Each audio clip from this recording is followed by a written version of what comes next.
বলা যায় অস্তিত্বের সাথে, আমাদের রক্তের সাথে মিশে আছে। আজকে ভাষা আন্দোলন না হলে হয়তো আমি যে আপনার সামনে যে বাংলাতে কথা বলছি এটা হয়তো বলতে পারতাম না।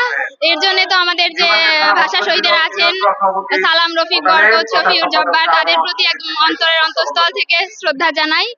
আমি অবশ্যই আমার মায়ের ভাষাকে ভালোবাসি। আর কালকে আমাদের কিছু কিছু সিনিয়র ভাইয়েরা আমরা তারা হচ্ছে আলপনা দিয়ে হচ্ছে অনেক সুন্দর করে সাজাইছে। আর আমরা এখন ফুল দিয়ে সাজাচ্ছি, নিজের মায়ের ভাষাকেও সুন্দরভাবে ফুটিয়ে তুলছি। হাজারো হাজারো মানুষ তার মায়ের ভাষার জন্য ছুটে আসছেন। কালকে রং দিয়ে সাজানো ছিল, আজকে ফুল দিয়ে সাজানো হয়েছে, যার কারণে জিনিসটাকে আরো সুন্দরভাবে ফুটে উঠেছে।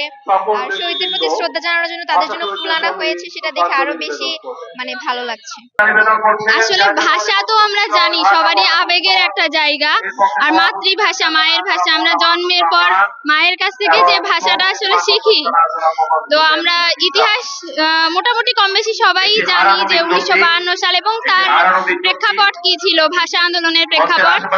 আমাদের ভাইদের, আমি ব্যক্তিগতভাবে আমি নিজেও ঢাকা ইউনিভার্সিটিতে পড়ি, আমাদের ভাইদের রক্তের বিনিময়ে, জীবনের বিনিময়ে যে ভাষার অধিকার আমরা অর্জন করেছিলাম, তাদের প্রতি শ্রদ্ধা তো আসলে শ্রদ্ধা সেই ভাষাই আমরা প্রকাশ করতে পারবো না, এত ভাষার গভীরতা বা প্রাচুর্য বোধহয় আমাদের নেই।